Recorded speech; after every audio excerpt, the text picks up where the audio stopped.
You're listening to Psych to Parent, where we turn brain science into tiny wins at home. I'm Dr. Amy, your not-so-typical school psychologist, mom of two, and endurance athlete. I love a good data set and a diagnostic manual.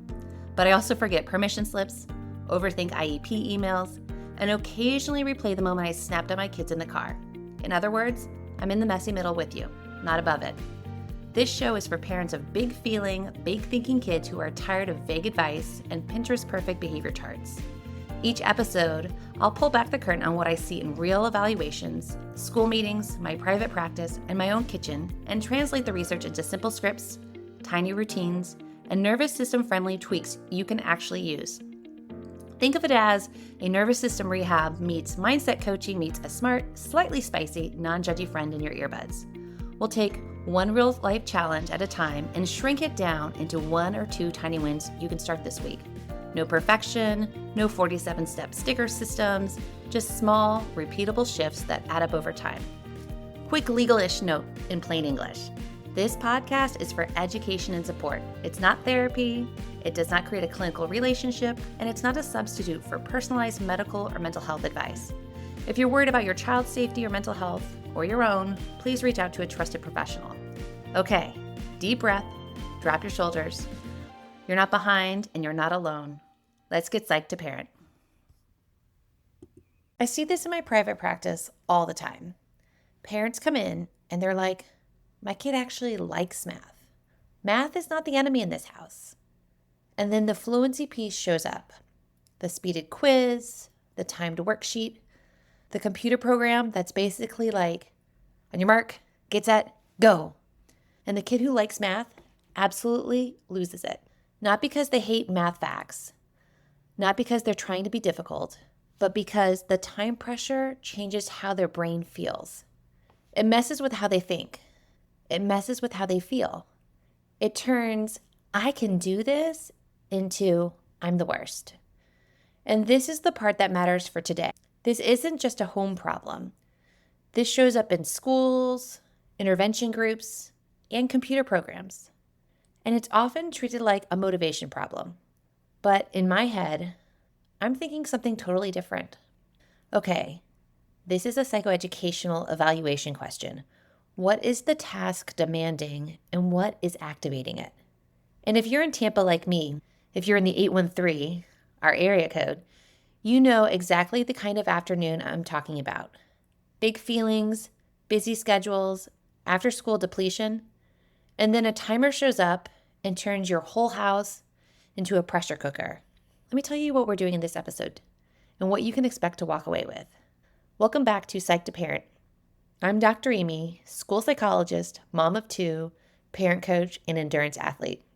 Today, this episode is about getting inside my brain during a psychoeducational evaluation all around math fluency. If your child understands math, but timed fluency quizzes or computer-based programs make them freeze, melt down, rush, or flat out refuse, this episode is for you, my friend. Here's what I want you to be able to walk away with. I want you to understand what I'm actually looking at during a psychoeducational evaluation, not just a test score. We want to separate skill from performance under pressure. And then we want to run a simple 1-week experiment so you can talk to the school with clarity instead of panic. I'm going to package it in something I'm calling the 813 framework, because 813 is Tampa's area code, and I want you to have a framework you can actually remember in a real life moment. Here's the 813 framework.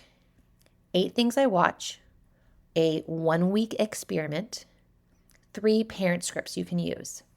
Before we go full evaluate our brain, I want to name the parent pain point underneath all of this, because this is where the spiral starts.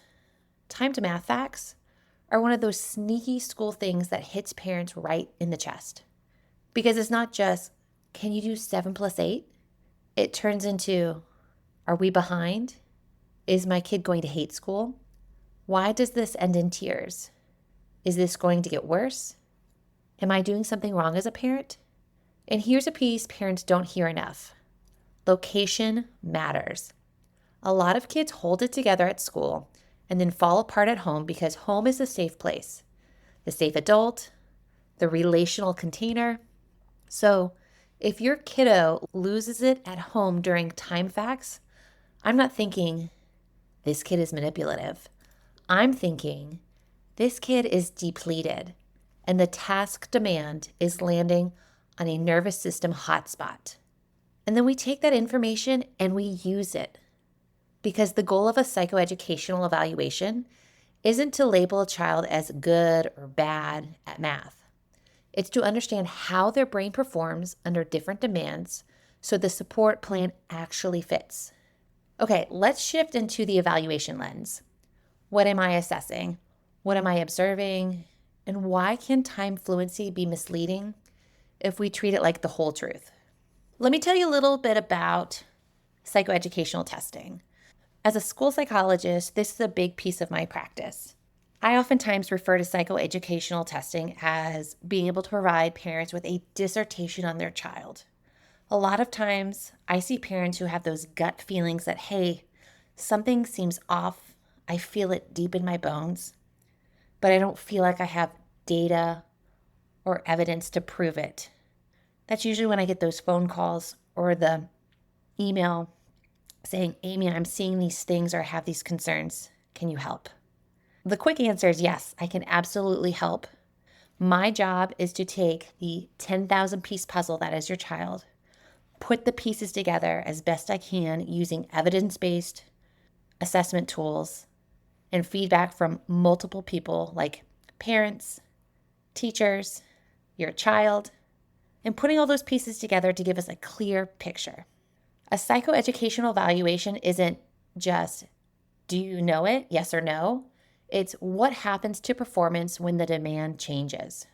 When I'm looking at math fluency in an evaluation, I'm not only looking at answers, I'm looking at the path to answers. Here's what I'm paying attention to. Accuracy. Are they correct? Efficiency. How effortful is this for them? Strategy use. Are they counting, using their fingers, skip counting? Error patterns. Are they random or predictable? I look at regulation and self-talk. Is there confidence or a threat response? I look at format effects. Is it timed versus untimed, written versus oral, paper versus typing? Because a time fluency task can accidentally test a whole pile of things at once. Retrieval, speed, output, attention, and pressure tolerance. And that matters for interpretation. Let me say one of my core beliefs out loud. I'd rather have accurate than fast, especially when we're trying to figure out what's really going on. Speed without accuracy isn't fluency. That's pressure. Now, one quick research grounding point, just enough so you know you're not imagining this. There's strong messaging from math education researchers that speed pressure and time testing can create hurdles for kids and reinforce the harmful idea that strong math students are fast math students. Now we're going to get super concrete. I'm going to take you in the testing room brain with the 813 framework, starting with the 8 things that I watch. So remember, 813 is Tampa's area code, and for this episode, it also stands for 8 things I watch during a psychoeducational evaluation when math facts and timing are the issue. The first one I watch is the timer flip. I watch what happens the second timing starts. Does the child freeze and go blank, rush and get sloppy, start joking or avoiding, get angry or tearful, or try to power through with rising panic? That timer flip is data. It tells me whether timing is adding a threat response. Next, I want to know when we remove pressure, what returns. Number 2 is accuracy when pressure is removed. If we remove speed, does accuracy jump? Because that tells me something big. If accuracy is strong untimed, the knowledge may be there. If accuracy is weak, even untimed, we may be looking at a skill storage issue. Number 3 is strategy clues. I look for strategies because strategies are not bad. Strategies are information. Do I see things like finger counting, skip counting, deriving from known facts, or I'm guessing and hoping? In evaluation land, That helps me understand whether a child is building toward automaticity or still relying on effortful strategies. Then I look at the error story, random or patterned. Number 4 is pattern of errors. Random errors often point toward pressure, attention, fatigue, rushing, or output demands. Predictable errors can point toward specific fact families that aren't stored, confusions that repeat themselves, or developmental gaps in number relationships. Number 5, I look at stamina across items. Some kids start okay, and then performance collapses as the demands stack. I watch for that curve. The first few are okay, then the wheels come off. Or maybe they were done before they even started. Now we test something schools don't always notice: format effects. Number 6, format effects, typing versus paper versus oral. This is huge. Some kids aren't losing it because they can't do the math. They're losing it because the task is timed and they have to type and their motor output speed can't keep up and the timer is still running and the shame snowballs. So I want to know, what happens if they answer orally? What happens if someone else types? What happens if it's paper pencil? Then I listen carefully for the story the kid is telling themselves. Number 7, self-talk and threat response. Sometimes I hear kids say things like, I hate this, I'm the worst, I'm dumb. That is not just behavior. That's a child telling you the task feels unsafe.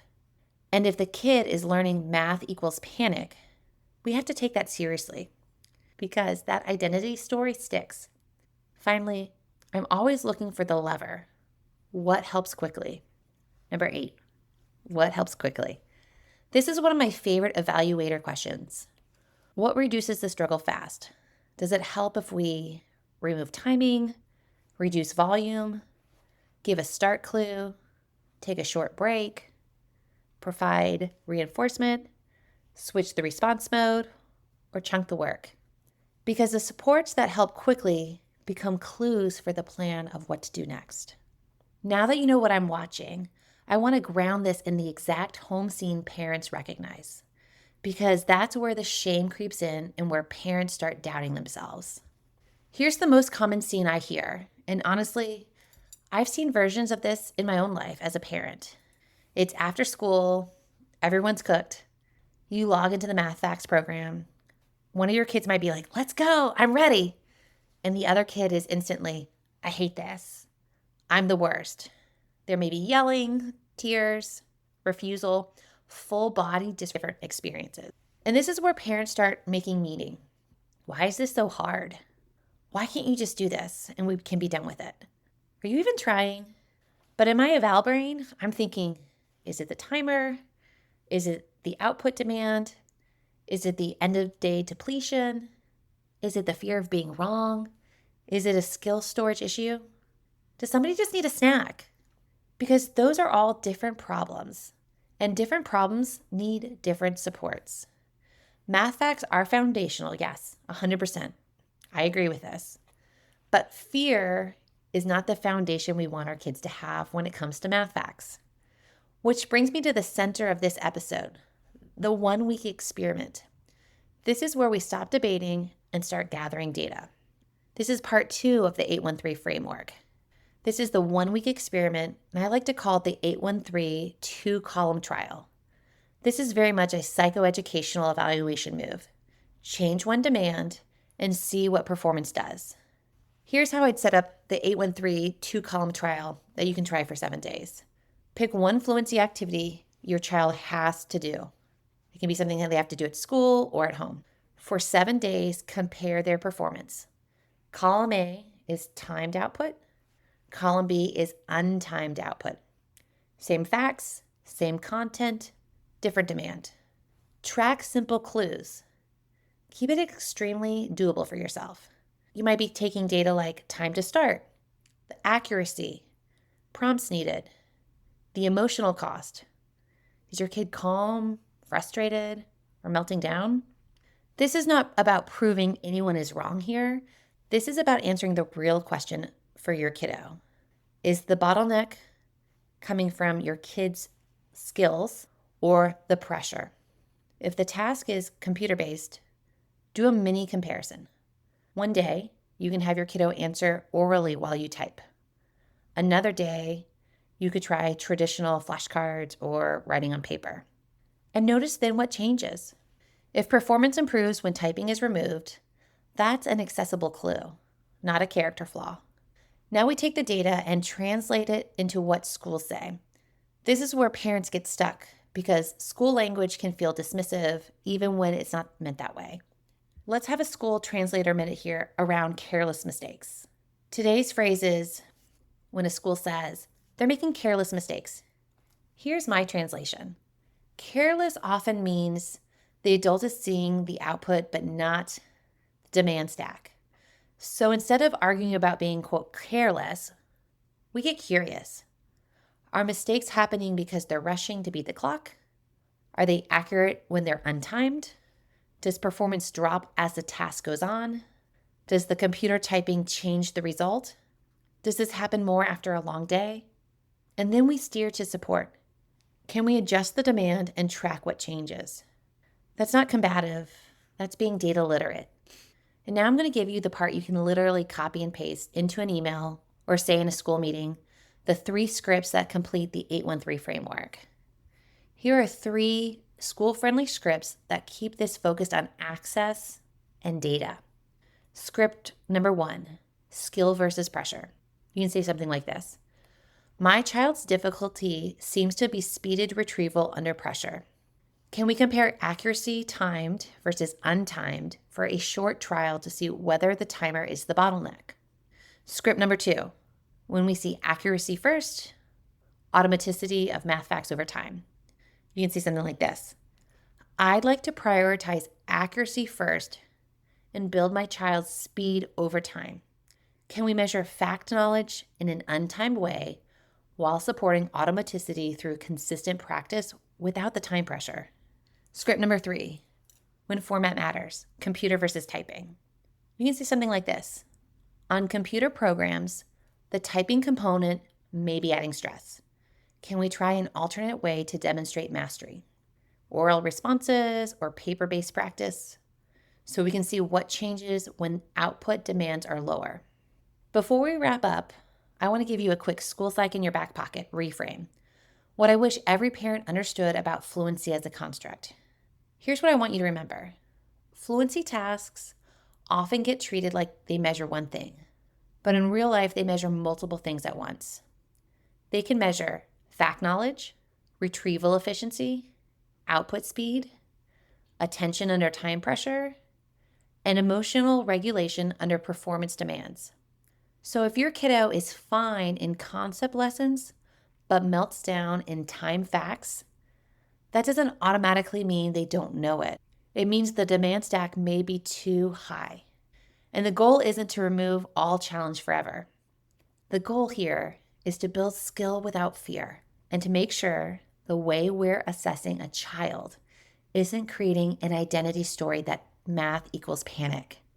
Let's land the plane with tiny wins. What you can actually do this week without turning your home into a school. Nobody's got time for that. Here are your tiny wins. Pick one. Remember, one is enough. Tiny win number 1. Run the 813 2-column trial for 7 days. Keep track of timed versus untimed. Tiny win number 2. Replace the phrase, quote, try harder with, is it the facts or the timer? Tiny win number 3. If typing is a trigger, try one non-typing option and note what changes. Tiny win number 4. Use reinforcement after the hard thing. Maybe it's specific feedback that separates worth from speed. Pick one, one's enough. And now I want to give you a quick recap so you feel clear, not flooded with all of this information. Here's what I want you to take with you. Time math facts can be a demand stack, not a moral test for your kiddo. Use the 813 framework, Tampa's area code, and your new parent toolkit. Here's the 8 things I watch. Timer flip, accuracy untimed, strategies, error patterns, stamina, format effects, self-talk, and what helps. Then it's 1 week experiment, and you can use the 813 2-column trial. And then we have 3 parenting scripts that you can borrow from me to address, is it a skill versus performance issue, an accuracy first issue, or a format issue. That's how we shift from what's wrong with my kid to what supports does my kid need to show what they know. If you want to help bring this into the school conversations at your next parent-teacher conference, I've got you. If this episode hit home, grab my free resource, School Psych in your back pocket. It's linked in the show notes. Then send this episode to a friend and say, which part felt like your house? And if you want more help, and if you want more scripts and tiny doable strategies, join the weekly Tiny Wins email list. I'm really honored to be one of the people cheering you on as you parent your strong-willed, big-feeling, big-hearted kiddo, especially in that very specific window of time where it's 4:37 on a Wednesday afternoon. The snack is somehow wrong. The Chromebook is asking for one more timed fluency round, and your kid is spiraling into the I'm the worst over 8 math facts they actually know.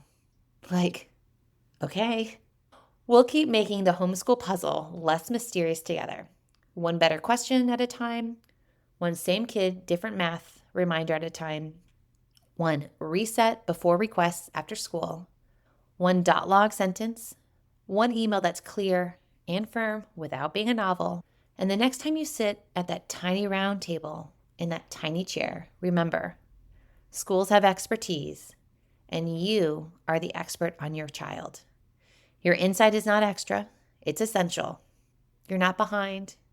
You're building a partnership, and you're building skills, yours and theirs, one small, doable step at a time. Until next time, friends.